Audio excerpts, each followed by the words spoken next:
Hi everyone, I'm Michael. Welcome to today's class.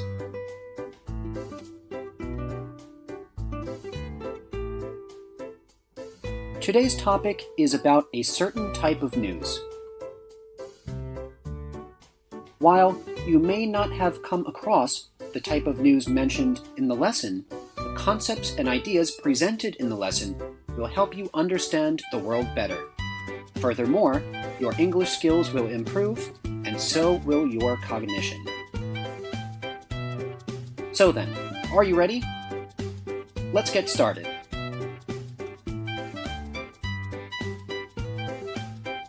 In today's world, clever but misleading titles of news articles flood the internet.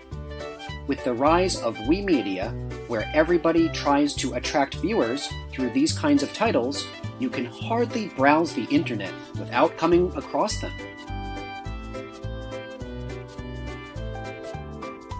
People expect the news they read to be authentic.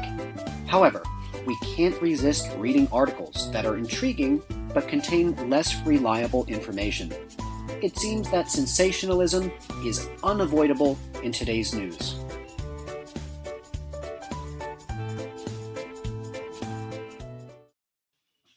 We're going to talk about 4 things in today's lesson. First, we'll talk about what sensationalism is. Second, we'll explain how the media uses sensationalism. Third, we'll discuss how sensationalism influences us. And fourth, we'll give solutions to sensationalism.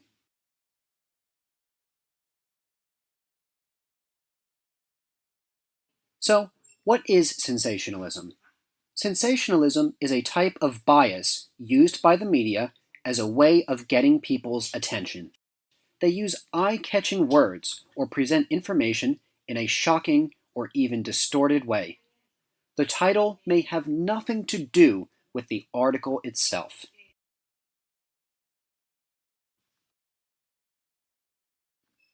Let me give an example. Say you're surfing the internet and you're looking at your favorite website. On the side, you see an ad with a catchy title, something like, "The results are shocking." But when you click on the article, it's either information you already knew or something completely unrelated. Sound familiar? That's an example of sensationalism used on the internet to lure you to click on an article.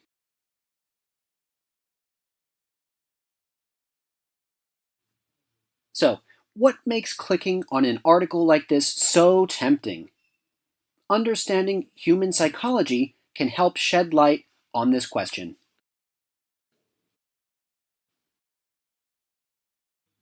First, the human mind is programmed to be alert to sensations. The human mind is particularly sensitive to sensations, such as sex and violence. This could be because of natural selection.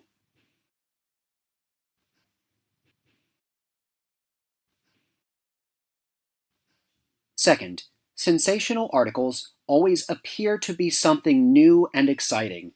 Our minds are constantly searching for something out of the ordinary that makes life more dramatic. Regular news with straight facts can be perceived as too boring to satisfy our curious minds.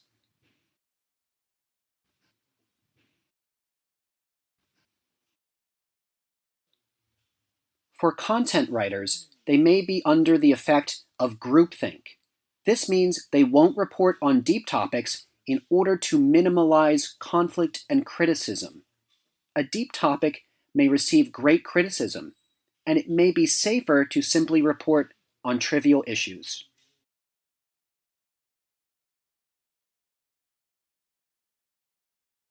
The false consensus effect is also common among sensational writers. This means that writers may believe that the public shares the same opinions, beliefs, and values about certain issues, but in reality, they do not. So, the media will report on issues which they assume are important, but actually are not.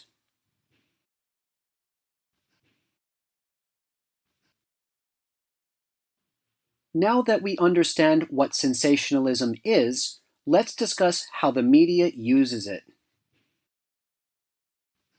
the media uses various tactics to draw us in to click on an article that is misleading.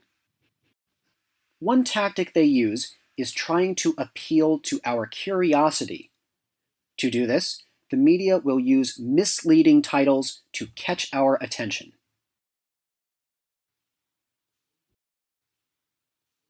Perhaps you have seen some of these examples on English websites. Let's look at the first example. A schoolgirl gave her lunch to a homeless man. You won't believe what happened next. This example has two parts. The first sentence makes you ask yourself the question, why did she do that? The second sentence makes you say, I need to find out why she did that. We can see how a title like this sparks one's curiosity and causes them to click on this kind of article. Here are a couple other examples of this tactic. Man divorced his wife after knowing what is in this photo. Supermodels apply these 3 simple tricks to look young. Click to know what they are. Would you feel tempted at all to click on these articles? That is how sensationalism works online. Let's look at another tactic, fear. Websites may use a title that causes fear, and the article supposedly has the answer to the problem. Here is an example. 10 everyday habits that are killing you. This kind of title is used to make you afraid. So then, you may click on the article out of fear to find the solution to the problem. But when you click on the article, the solution will either have very obvious points or have nothing useful at all. Maybe it will say, for example, that you should eat breakfast and stop smoking. But everyone already knows this. This is a clear case of sensationalism.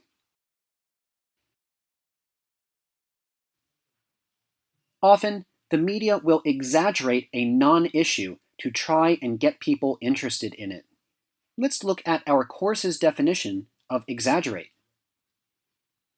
To exaggerate means to describe something as larger or more important than it really is. There is also something called the breakthrough syndrome. This occurs when the media overemphasizes good news in science or medicine that actually is not very big. Perhaps the media will make a very small study or discovery and make it seem more important than it really is. For example, they may take a small clinical study on cancer and make it sound like a huge scientific breakthrough. The title of the article may sound something like, New discovery could lead to cure for cancer.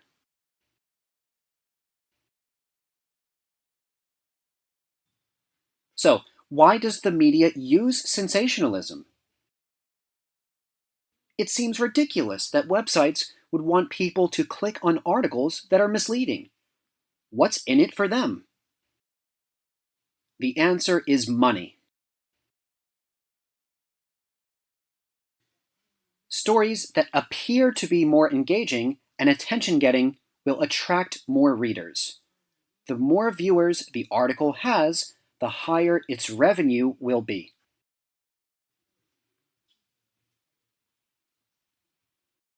On the internet, news outlets make money through advertisements. The companies advertising on websites give money to the media companies depending on how many viewers they get. This is why writers will twist the facts or exaggerate to make an article exciting. In short, exciting articles means more readers, even if what happens in the article isn't true.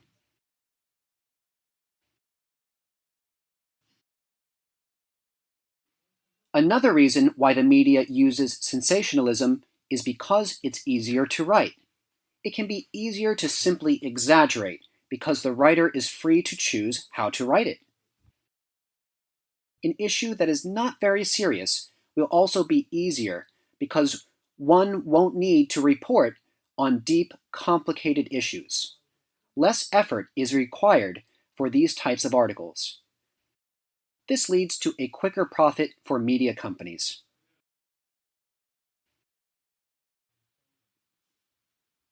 Knowing how and why the media uses sensationalism, we can better understand how it influences us. So, what does influence mean? Our course defines this word. To influence means to have an effect on something.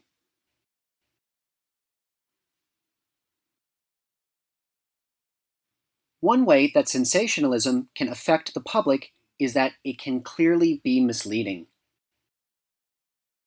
What does misleading mean?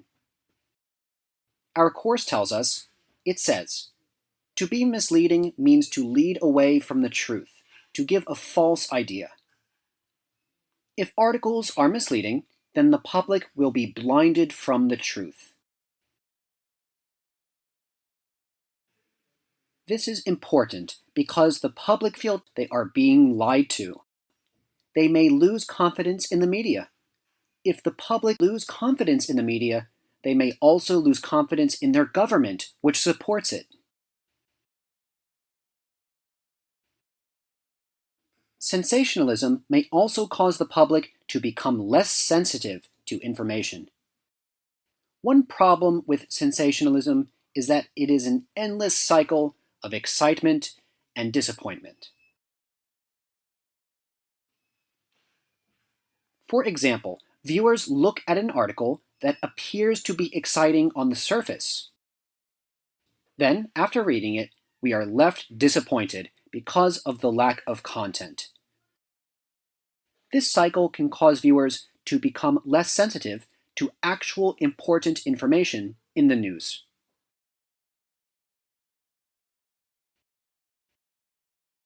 Another effect of sensationalism is fear. News stories centered around fear prey on our anxieties to keep us glued to the news. This increases ratings and market share, but it increases depression and keeps viewers in a state of fear.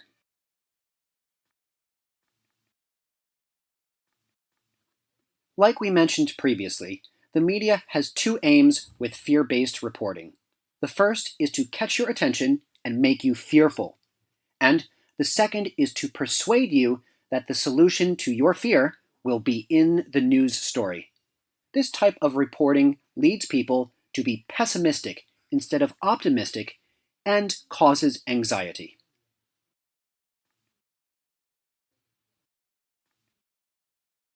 In reality, many people view sensational articles as a form of entertainment.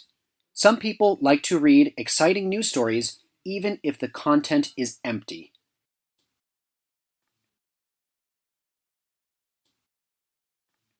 It makes them feel good for a moment, even though it may not be good for their mental health. Think of it as junk food. You know it's unhealthy, but it tastes delicious.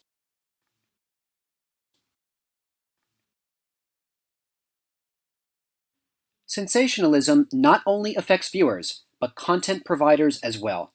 If a content provider is seen as being sensational, their reputation could be damaged. They may become less persuasive or convincing and simply be seen as a provider of fake news. What does persuasive mean? Let's look at our course's definition. To be persuasive means to be able to cause people to do something by asking or giving reasons. What about the definition of convincing? Our course explains that also.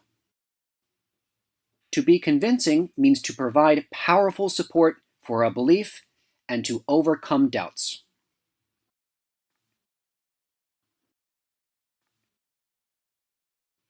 Because of this trend, much of the public has lost faith in the media altogether. They say that real journalism is dead, and we live in a world of sensationalism. News networks seem to focus on ratings rather than the news stories that actually matter. Over and over again, we see a news story that gets overcovered. It gets too much attention when other stories could be much more important. In the USA, there are clear cases of this, like the trial of O.J. Simpson or Donald Trump's rise to presidency.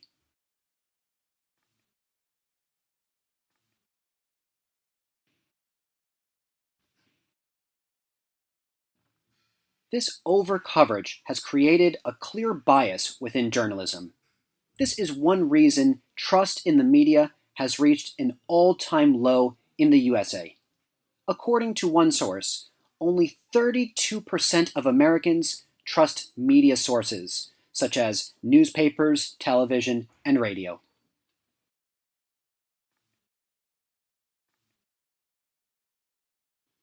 So, we now understand the negative influence of sensationalism. What can we do about it?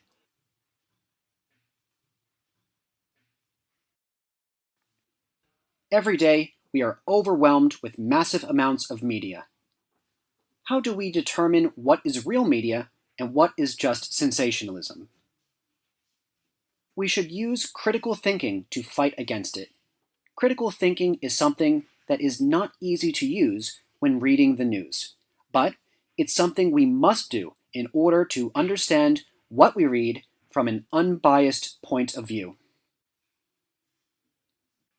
Presently, the majority of people in the world are at the mercy of the news media in their own country. But there are a number of things we can do to help us read these stories critically.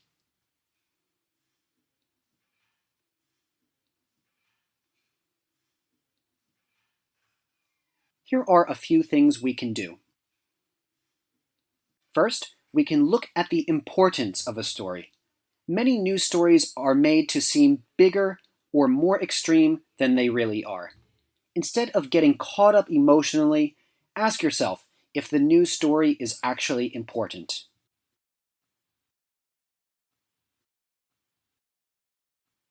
Second, we can assess news stories for their clarity and accuracy. Oftentimes, stories are purposely made unclear in order to hide the facts and get the reader to think a certain way. True news stories have clear, accurate facts.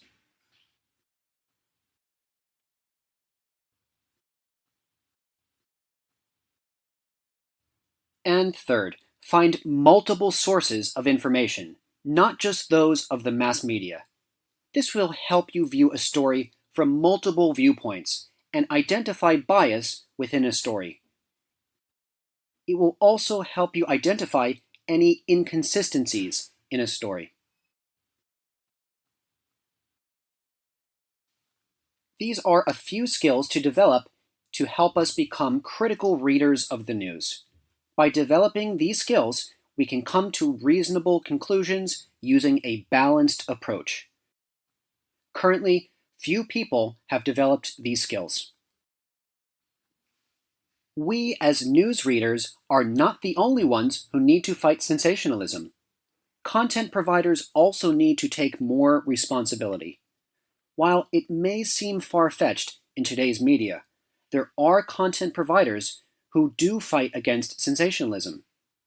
They do this by offering content which they consider to be free of sensationalism.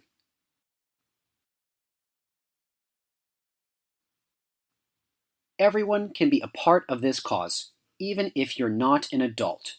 Take Sumer Sharma, for example. Sharma was just turning 16 years old when he started Information Weekly.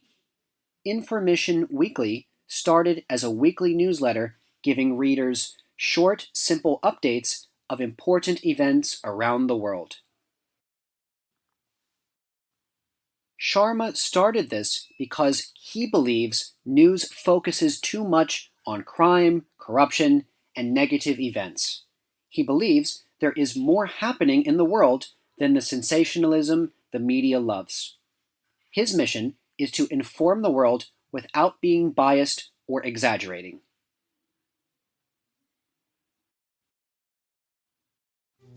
Let's quickly review what we learned today. First, we talked about what sensationalism is. Second, we explained how the media uses sensationalism.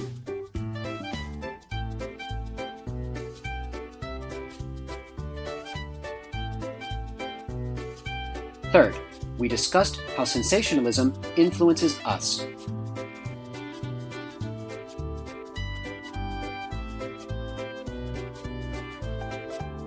And fourth, we gave solutions to sensationalism.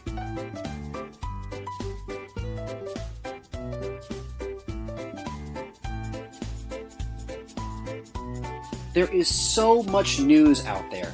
It's not easy to filter through it to know what is real and what is just sensationalism. But by using critical thinking and keeping an open mind, we can fight back.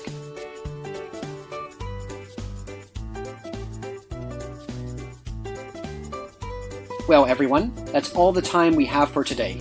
Thank you for coming to class. See you again soon.